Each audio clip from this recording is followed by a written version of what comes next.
Mon nom est Chloé Anderson. J'ai 34 ans.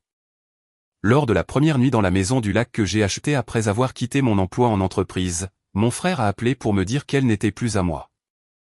J'avais à peine déballé une tasse à café quand sa voix a résonné au téléphone, désinvolte et certaine.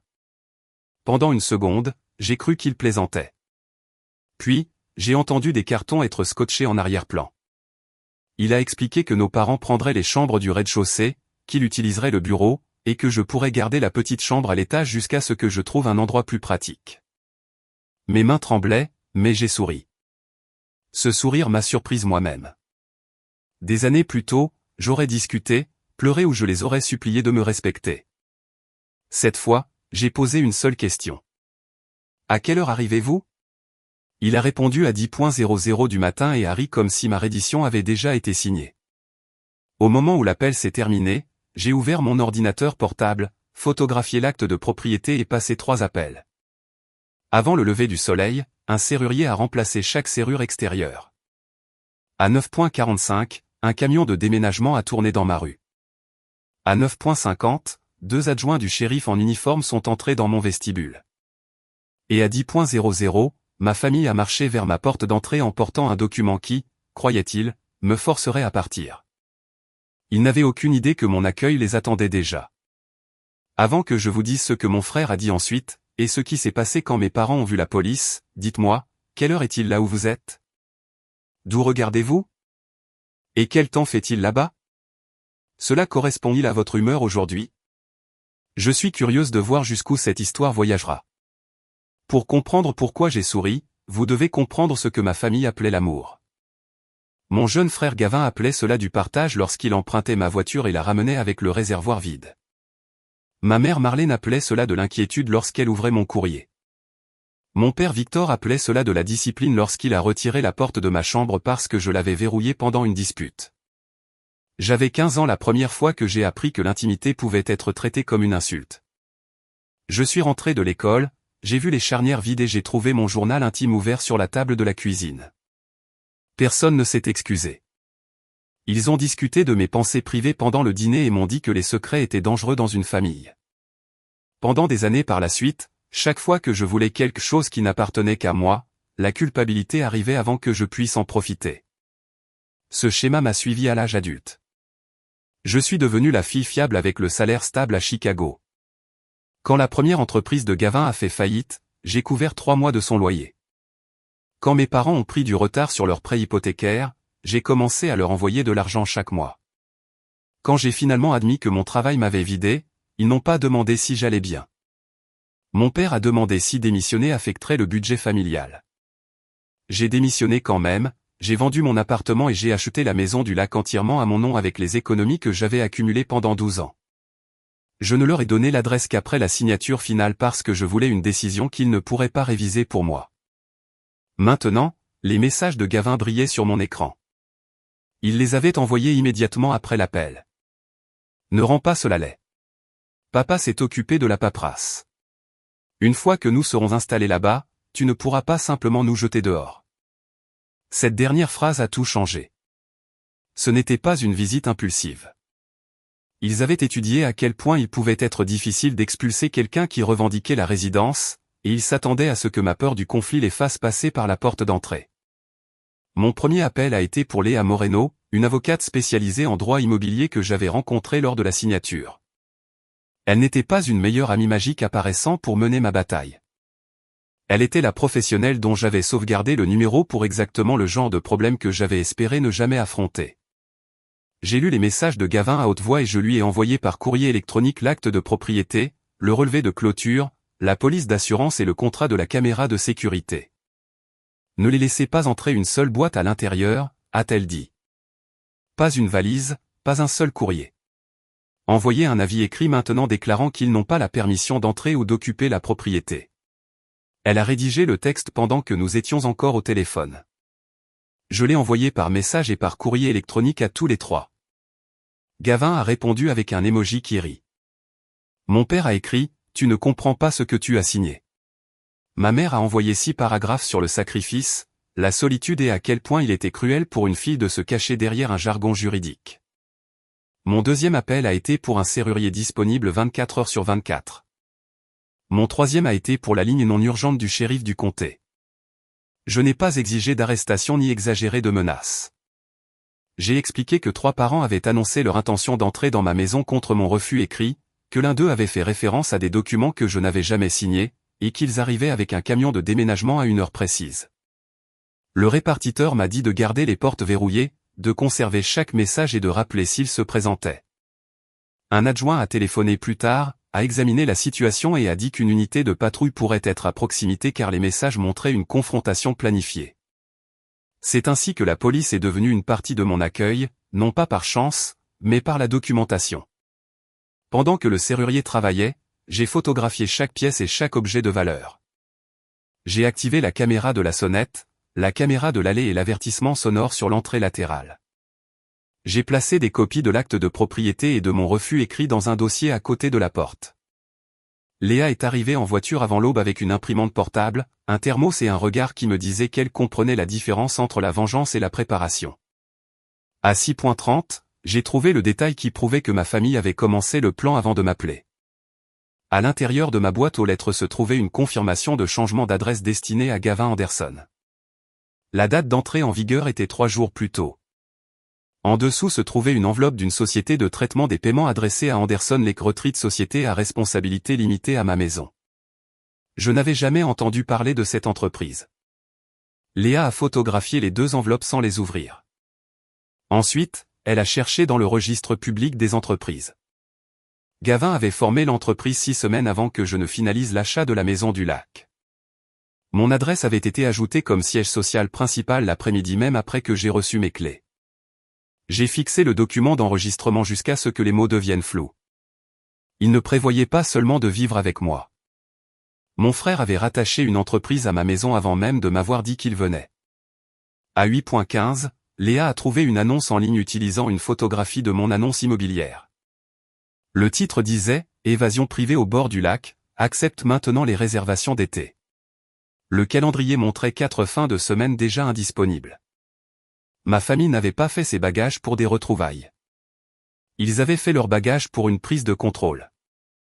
À 9h45, le camion de déménagement a roulé dans l'allée exactement comme Gavin l'avait promis. Une berline sombre le suivait. J'ai regardé à travers le moniteur de la caméra pendant que Léa se tenait à côté de l'îlot de cuisine et que les adjoints Ruiz et Keane attendaient près de l'entrée. Ils étaient arrivés après que j'ai appelé pour signaler que le camion approchait. Les 2 agents avaient déjà vu les messages, mon acte de propriété et l'avis refusant l'entrée.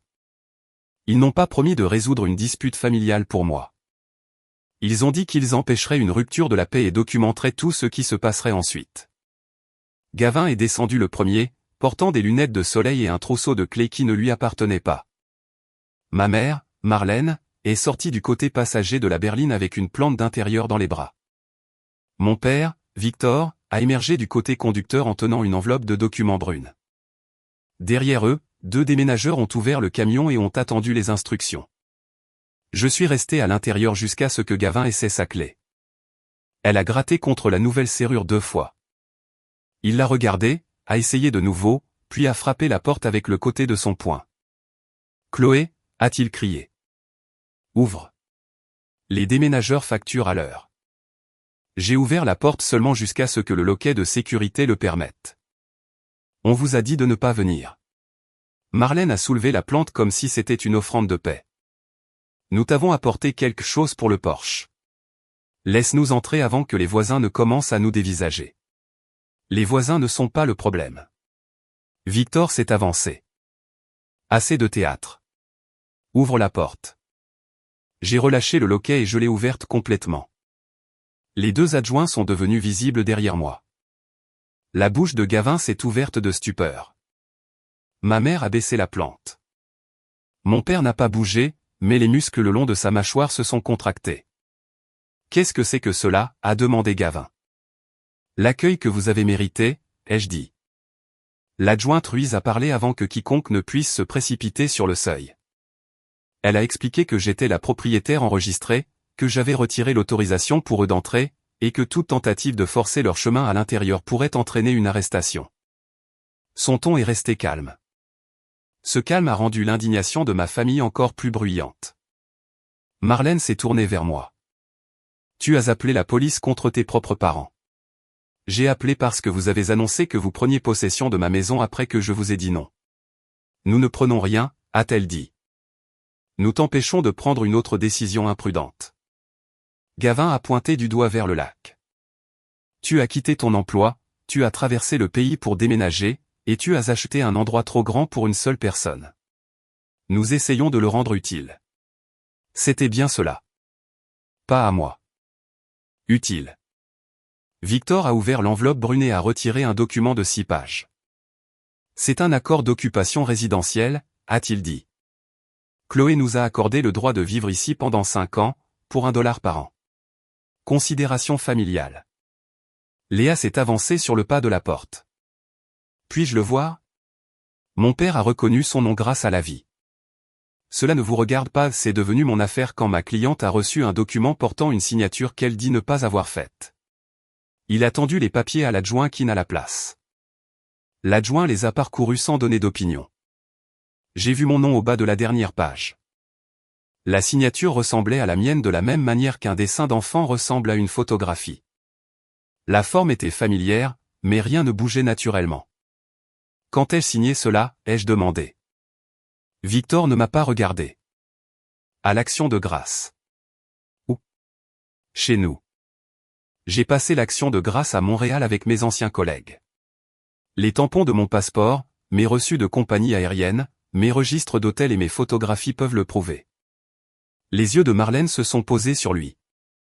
Gavin a enlevé ses lunettes de soleil. Victor a récupéré rapidement. Alors c'était à Noël. La date a peut-être été inscrite plus tard. Léa a pointé le bloc du notaire. Ce tampon appartient à un notaire dont la commission a expiré l'année dernière. La date de légalisation supposée est 4 mois après l'expiration. C'est un problème technique, a rétorqué Victor. Non, ai-je dit, un problème technique est un numéro de page manquant. C'est ma signature contrefaite. Les déménageurs ont échangé un regard. L'un d'eux a fermé la porte du camion à moitié. Gavin s'est approché de moi, s'arrêtant lorsque l'adjointe Ruiz a levé une main. Tu sais que nous n'avons nulle part ailleurs de prêt. Maman et papa ont déjà donné leur préavis pour leur logement. J'ai mis fin à mon bail. Tu ne peux pas nous humilier comme cela pour de la paperasse. Vos décisions de logement ont été prises après que j'ai dit non. Tu n'as pas dit non avant la nuit dernière. Je n'ai jamais dit oui. La voix de Marlène s'est adoucie pour prendre le ton qu'elle avait utilisé tout au long de mon enfance chaque fois qu'elle voulait que l'obéissance ressemble à de la compassion. Chloé, s'il te plaît. Ton père a été sous une pression énorme. L'entreprise de Gavin a besoin d'une base stable. Nous pensions qu'une fois que nous serions ensemble, tu comprendrais. J'ai regardé le camion. À travers l'entrebâillement de la porte, je pouvais voir des cartons étiquetés. Chambre principale, bureau, cuisine. Ils avaient attribué des pièces à l'intérieur de ma maison sans jamais y avoir mis les pieds. L'adjoint Kin a demandé à Victor où se trouvait l'accord original. Victor a dit que la copie était suffisante. L'adjoint a demandé les coordonnées du notaire. Victor a dit qu'il ne les avait pas. Chaque réponse réduisait son autorité jusqu'à ce qu'il ne reste plus que le volume sonore. Puis Gavin a fait l'erreur qui a exposé le reste. Même si elle déchire cela, notre courrier arrive déjà ici, a-t-il dit. Les services publics sont en cours de transfert. Nous avons établi notre résidence. Léa s'est tournée vers moi, mais j'attrapais déjà le deuxième dossier. Merci, lui ai-je dit. J'avais besoin que tu dises cela devant des témoins. J'ai remis à l'adjointe Ruiz le document d'enregistrement de l'entreprise, l'avis de changement d'adresse et une alerte de surveillance d'identité qui était arrivée sur mon téléphone 19 minutes plus tôt. Quelqu'un avait fait une demande pour une ligne de crédit commercial de $85 000 en utilisant mon adresse et en listant ma propriété comme actif d'exploitation. Le demandeur était Anderson Lake Retreat Société à responsabilité limitée. Le champ du garant contenait mon nom. Pour la première fois de la matinée, Gavin a cessé de jouer la confiance. Il a fixé l'alerte sur mon téléphone, puis notre père. Le visage de Victor a changé aussi, non pas en culpabilité, mais en calcul. Je l'ai reconnu parce que je l'avais regardé chercher un moyen de pression dans chaque désaccord que j'avais jamais essayé de gagner. Cette demande était préliminaire, a dit Gavin. Aucun argent n'a été pris. Tu as utilisé mon nom comme garant. Cela allait nous aider tous. En quoi 85 000 $ de dette m'aide-t-il? Marlène a posé la plante d'intérieur sur l'allée. Ne discutez pas de finances privées devant des étrangers. L'adjointe Ruiz a répondu avant que je ne puisse le faire. Elles ont cessé d'être entièrement privées lorsqu'une possible demande frauduleuse a été signalée. Victor a pointé du doigt Léa. Elle remplit la tête de Chloé avec des absurdités juridiques. Nous avons contribué à cette famille pendant des décennies. Cette maison existe grâce à nous. J'ai failli rire. Au lieu de cela, j'ai ouvert le dossier que Léa avait préparé. À l'intérieur se trouvaient 12 années de relevés bancaires résumés sur une seule page. J'avais envoyé à mes parents plus de 74 000 $ depuis mes 26 ans. J'avais payé le loyer de Gavin, son assurance automobile, sa facture d'impôt et les factures de 2 entreprises en faillite. La maison du lac avait été achetée grâce à la vente de mon appartement et à mes propres économies. Mes parents n'avaient rien contribué. J'ai les dossiers de clôture, ai-je dit. J'ai la source de chaque dollar. Qu'est-ce qui vous appartient exactement, selon vous? Victor a regardé le résumé mais ne l'a pas pris. L'argent n'est pas la seule contribution que font les parents. Tu as raison. Vous m'avez aussi appris ce qui se passe quand je ne protège pas mes limites. Les charnières vides de la chambre de mon enfance ont traversé mon esprit. Je me suis souvenu de moi, debout dans le couloir, pendant que mon père portait la porte dans le garage. Je me suis souvenu de ma mère disant que je pourrais la regagner en devenant digne de confiance. À 15 ans, j'avais cru que l'intimité était une récompense contrôlée par quelqu'un de plus fort. À 34 ans, j'ai finalement compris qu'une limite ne signifiait rien si je l'abandonnais chaque fois que quelqu'un me traitait d'égoïste. Gavin s'est éloigné des adjoints et a baissé la voix. Écoute, j'ai listé la propriété parce que j'avais besoin d'une preuve d'inventaire pour le prêteur. Une fois que la ligne de crédit serait arrivée, je t'aurais payé. Payé pour quoi? Pour l'utilisation de la maison. Tu as fait la promotion de date sans ma permission. Elles sont remboursables. Combien as-tu collecté? Il a jeté un coup d'œil à Victor. Combien, Gavin? Environ 26 000. Le nombre a frappé plus fort que je ne m'y attendais. 4 groupes d'étrangers avaient payé pour dormir dans ma maison. Mon frère avait accepté leur argent avant de demander s'ils pouvaient franchir mon seuil. Léa a demandé si les dépôts restaient sur le compte de l'entreprise. Le silence de Gavin a répondu en premier. Une partie est allée aux opérations, a-t-il admis. La publicité, le camion, le stockage, le rattrapage des factures. L'adjoint qui n'a commencé à écrire. Marlène s'est dirigée vers moi, puis s'est arrêtée à l'extérieur de l'encadrement de la porte. Ton frère a fait des erreurs parce qu'il était désespéré. Vas-tu vraiment le détruire alors que tu pourrais résoudre cela avec une seule signature? Cette question capturait tout mon rôle dans la famille. Leurs urgences devenaient mes obligations. Ma résistance devenait le mal. Combien de fois peut-on secourir les mêmes personnes avant que le sauvetage ne devienne une permission? Je ne le détruis pas, ai-je dit. Je refuse de le laisser m'utiliser pour cacher ce qu'il a déjà fait. V. Victor a repoussé l'accord contrefait dans son enveloppe. Nous avons fini de nous expliquer. Déménageur, commencez à décharger. Aucun des 2 déménageurs n'a bougé. Le plus âgé a croisé les bras. Monsieur, nous avons été embauchés pour livrer à un occupant légal. La propriétaire dit non, et la police est présente. Victor s'est dirigé vers le camion quand même. L'adjoint Kin s'est interposé entre lui et la rampe. Ne retirez pas de biens de ce véhicule sur ce terrain. Mon père s'est retourné si vite que l'enveloppe a heurté la poitrine de l'adjoint. Kin a attrapé le poignet de Victor, a redirigé son bras et lui a ordonné de reculer. Ma mère a crié son nom. Gavin a levé les 2 mains. Je suis resté à l'intérieur de l'encadrement de la porte, me forçant à ne pas reculer. Victor n'a pas été arrêté. L'adjoint l'a relâché après qu'il a obtempéré, mais l'avertissement était clair et enregistré. Une seule tentative de plus pour entrer, décharger, menacer ou toucher qui que ce soit se terminerait différemment. J'ai sorti 4 enveloppes blanches. La première contenait un avis formel d'interdiction de pénétrer sur la propriété pour chacun d'eux. La deuxième contenait des copies du rapport de vol d'identité et de la demande de crédit contestée. La troisième contenait une exigence que Gavin conserve chaque registre de réservation, dépôt, publicité et communication liés à ma propriété. La quatrième était personnelle. Qu'est-ce que c'est ? A demandé Marlène. La fin de mon soutien financier. J'avais annulé le transfert mensuel automatique qui aidait à couvrir le prêt hypothécaire de mes parents. J'avais retiré Gavin du forfait téléphonique et de la police d'assurance que j'avais continué à payer après l'effondrement de son entreprise. J'avais également révoqué son accès à la carte de crédit d'urgence qu'il avait promis de ne plus jamais utiliser. Tu nous laisserais sans rien, a-t-elle chuchoté. Non, je vous laisse avec vos propres revenus, vos propres choix et vos propres conséquences. Gavin a déchiré son avis en deux. L'adjointe Ruiz lui a calmement tendu une autre copie. Victor m'a fixé avec un mépris si familier qu'il ne m'effrayait plus. Tu penses que c'est une victoire ? D'ici la semaine prochaine, tout le monde saura quel genre de fille tu es. J'ai soutenu son regard. Bien. Alors je n'aurai pas à expliquer pourquoi vous n'entrerez jamais à l'intérieur. Les déménageurs ont sécurisé le camion. Les adjoints ont ordonné à ma famille de quitter la propriété. Alors que la berline reculait, la plante de Marlène est restée sur l'allée à côté de la vie déchiquetée. J'ai pensé que c'était la fin de leur plan. Puis, mon téléphone a commencé à vibrer avec des appels de parents qui croyaient que j'avais volé la maison de retraite de mes parents.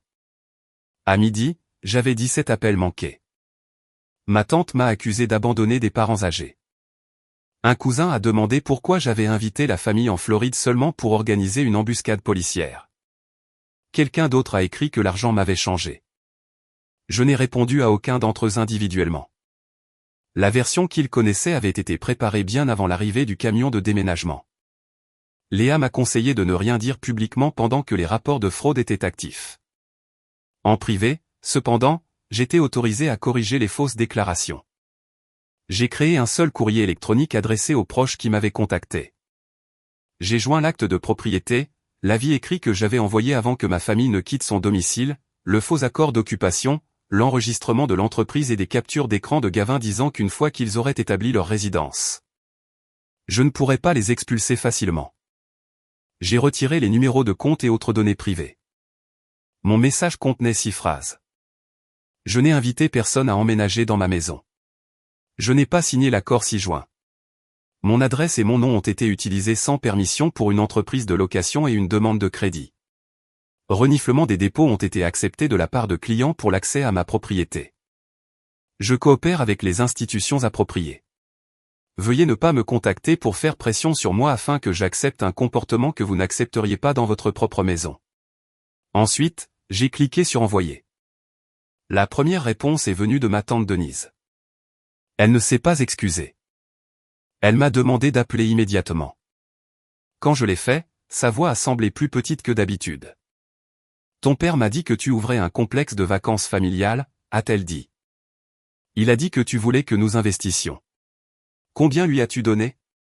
20 000. L'argent était censé rénover mon quai, meubler des chambres d'hôtes et installer un bain à remous. Aucun de ces projets n'existait. Victor lui avait envoyé une présentation portant mon nom sous le titre d'associée directrice. La présentation incluait des photographies volées de l'annonce de la maison et un revenu annuel projeté de 240 000 $. Denise a tout transféré à Léa. En l'espace d'une heure, 2 autres parents ont admis avoir été approchés. L'un avait refusé. L'autre avait transféré 5 000 $ à l'entreprise de Gavin pour une adhésion fondatrice. Mes parents n'avaient pas simplement menti pour obtenir de la sympathie après la confrontation. Ils avaient utilisé le fantasme de ma maison du lac pour lever des fonds avant même que je n'y emménage. J'ai ouvert l'annonce de location de nouveau. De nouvelles critiques étaient apparues, non pas de clients, mais de comptes faisant l'éloge de nos hôtes familiaux attentifs. L'annonce décrivait Victor comme gestionnaire immobilier, Marlène comme directrice de l'accueil et Gavin comme fondateur. J'étais décrite comme une investisseuse silencieuse qui était retournée en ville. Ils m'avaient effacé de ma propre maison. La plateforme a retiré l'annonce après que Léa a soumis l'acte de propriété et le numéro d'incident de la police. Le processeur de paiement a gelé le compte de Gavin en attendant la preuve qu'il avait l'autorité de louer la propriété. Le prêteur a suspendu la demande de crédit. J'ai déposé un rapport de vol d'identité et une contestation auprès de chaque bureau de crédit. Denise a signalé la sollicitation d'investissement par l'intermédiaire de sa banque. Gavin a appelé d'un numéro que je n'ai pas reconnu. Tu dois dire à la plateforme que c'était un malentendu, a-t-il dit. Ils retiennent tout l'argent. Les clients ont besoin de remboursement. Je pourrais les rembourser après les réservations d'été. Tu n'as plus de réservation d'été. Alors où suis-je censé trouver 26 000 $? L'ancienne version de moi aurait commencé à calculer. Elle aurait ouvert une feuille de calcul, déplacé des économies et essayé d'acheter la paix à des personnes qui traitaient la paix comme une faiblesse. Je ne sais pas, ai-je dit. Il a gardé le silence. Tu sais toujours. Plus maintenant. Sa voix s'est aiguisée. Papa a dit que cette maison était notre dernière chance. Votre dernière chance de faire quoi? D'y vivre ou de vendre l'accès à celle-ci? Nous avions besoin des deux. Maman et papa sont en train de perdre leur maison. Je suis déjà poursuivi par mon ancien partenaire. L'endroit du lac aurait pu tout réparer. Pour toi, pour la famille. J'ai regardé par la porte vitrée vers l'allée où la plante abandonnée se trouvait toujours. Une solution familiale n'exige pas de falsifier la signature d'un de ses membres. Il a commencé à insulter Léa, les adjoints, ma carrière, et finalement moi. J'ai mis fin à l'appel sans défendre aucun d'entre eux. Une limite n'avait pas besoin de plaidoirie finale. Ce soir-là, ma caméra de sécurité m'a alerté d'un mouvement près du portail latéral. Victor se tenait à l'extérieur, tenant des coupe-boulons. J'ai parlé à travers la caméra. Vous vous introduisez illégalement. Partez maintenant. Il a regardé directement l'objectif. Retire les rapports où je prouverai que la maison a été achetée avec l'argent de la famille. Une voiture de patrouille est entrée dans la rue avant qu'il n'atteigne la chaîne. Victor a laissé tomber les coupe-boulons, mais la caméra les avait déjà capturés dans sa main. Les adjoints ont émis une citation à comparaître pour intrusion et l'ont expulsé de la propriété. 10 minutes plus tard, Léa a appelé. Ton père vient de m'envoyer un relevé bancaire par courrier électronique, a-t-elle dit. Il prétend qu'un transfert de 40 000 $ prouve qu'il a financé ton acompte. Je savais exactement de quel transfert il parlait. Je savais aussi que le document qu'il avait envoyé ne pouvait pas être authentique car le transfert original était allé dans la direction opposée. 9 ans plus tôt, Victor m'avait demandé 40 000 $ pour maintenir son entreprise de construction en vie. Il appelait cela un prêt relais et promettait un remboursement dans les 6 mois. Cela lui a pris presque 7 ans. Le transfert qu'il présentait maintenant comme sa contribution à ma maison était le dernier versement de remboursement combiné aux intérêts et à l'argent qu'il avait retenu d'un règlement d'assurance antérieur qui m'appartenait. J'avais toujours le billet à ordre signé, les relevés bancaires originaux, et un courrier électronique de lui qui disait « Paiement final ». Dette entre nous réglée. L'image qu'il avait envoyée à Léa avait été altérée. La description de la transaction avait été remplacée par cadeau familial pour achat de maison et la direction du transfert avait été recadrée. Il croyait apparemment qu'une capture d'écran aurait l'autorité d'un relevé bancaire. Léa a répondu par un avis de conservation et a demandé que toute communication future passe par un avocat. Ma banque a fourni une déclaration certifiée. Son service des fraudes a confirmé qu'aucun paiement de 40 000 $ de Victor n'avait financé mon achat. Les métadonnées du fichier qu'il avait envoyé par courrier électronique montraient qu'il avait été modifié le même après-midi où il était apparu à mon portail. 3 semaines plus tard, je me suis assise dans un tribunal de comté pour demander une injonction qui les tiendrait tous les 3 éloignés de la propriété. J'ai témoigné uniquement de ce que j'avais vu, entendu, reçu et documenté. Je n'ai pas spéculé sur leur motivation. Les images de la sonnette montraient Gavin essayant sa clé. Les images de l'allée montraient le camion, l'accord contrefait et Victor ordonnant au déménageur de décharger après qu'on lui ait dit de ne pas le faire. Les images du portail latéral montraient les coupe-boulons. Les messages montraient leur plan pour établir la résidence. Les registres d'entreprise montraient mon adresse utilisée sans permission. Victor s'est représenté lui-même au début. Il a parlé comme si le volume sonore pouvait transformer le droit autoproclamé en propriété. Il a dit que les parents possédaient un intérêt non écrit dans tout ce que leurs enfants accomplissaient. Il a dit que j'étais émotionnellement instable après avoir quitté mon emploi. Il a dit que Léa m'avait manipulé. Lorsque le juge a demandé des preuves de propriété, de permission ou d'investissement, il est revenu à l'image bancaire altérée. Léa a placé le registre certifié à côté de celle-ci.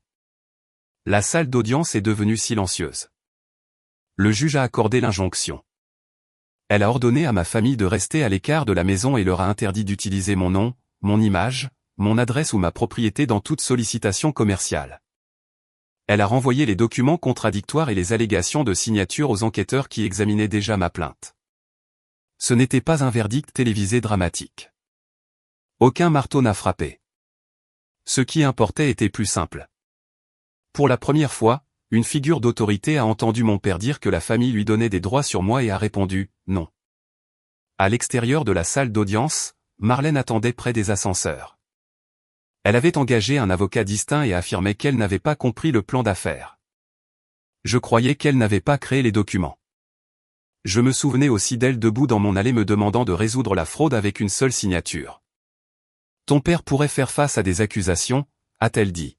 « Gavin pourrait tout perdre. Ils ont pris ces risques avant que je ne les signale. Tu pourrais dire aux enquêteurs que tu ne te sens plus lésé. Ce serait un mensonge. » Elle a essuyé ses yeux. Qu'est-il arrivé à la fille qui nous gardait unis? Elle a presque disparu. Marlène a tendu la main vers la mienne. J'ai reculé. Son visage s'est durci pendant une demi-seconde avant que la tristesse ne revienne. Ce bref changement m'en a dit plus que les larmes.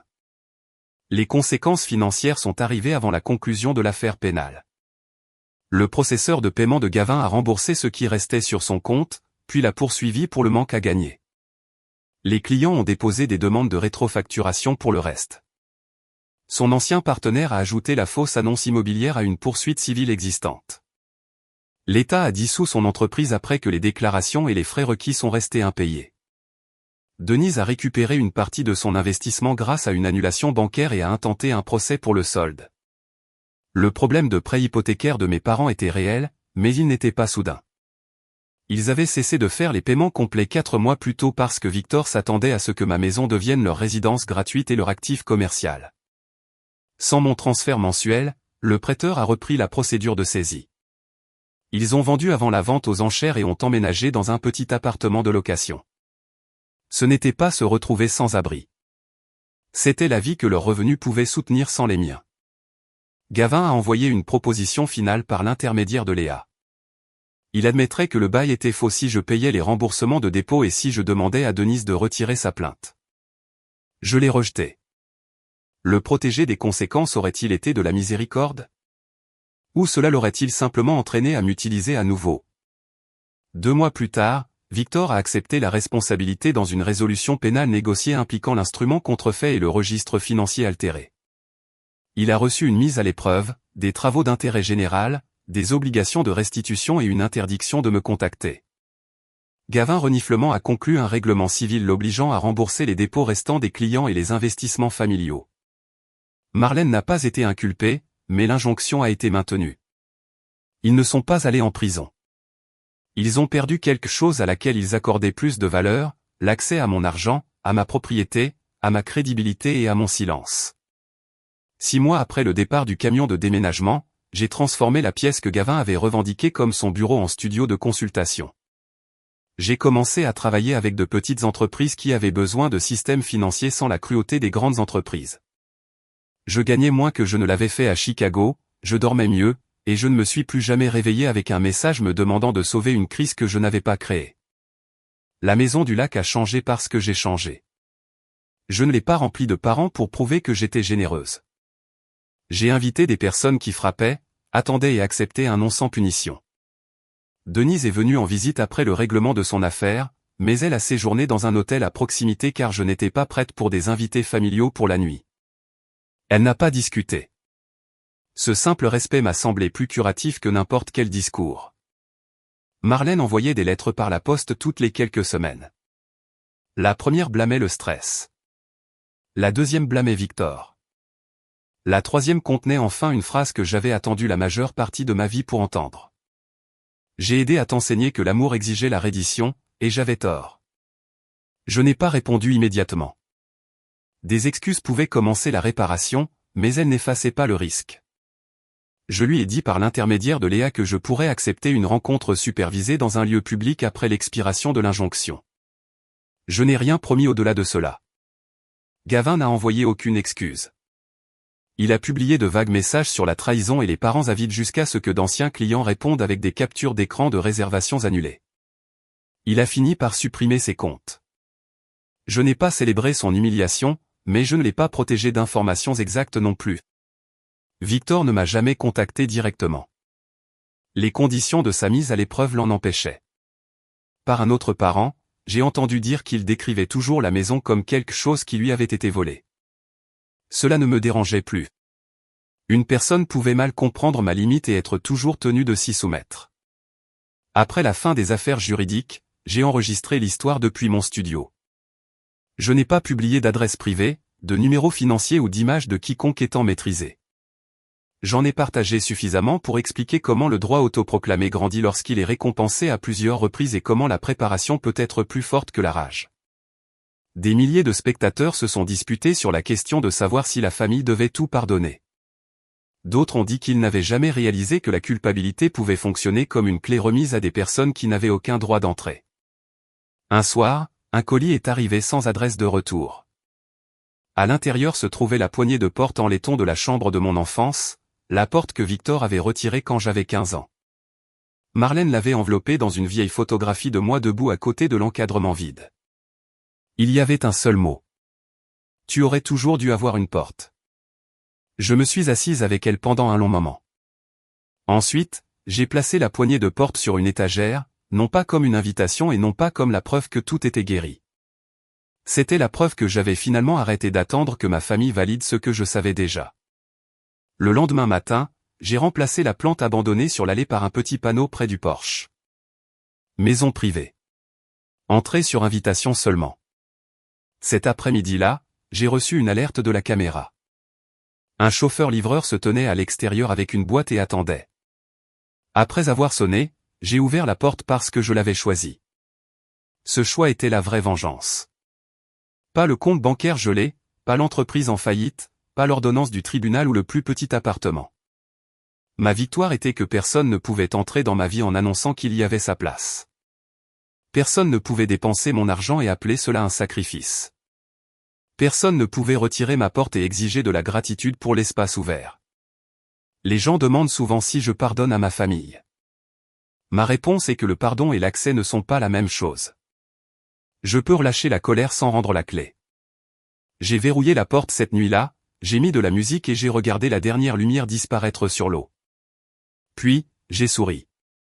Le même sourire qui était apparu quand Gavin avait dit « Si cela ne te plaît pas, vis ailleurs ». Il avait eu raison sur une chose. Quelqu'un avait besoin de vivre ailleurs. Ce n'était tout simplement pas moi. Cette histoire est entièrement fictive et destinée uniquement à des fins de divertissement et d'éducation.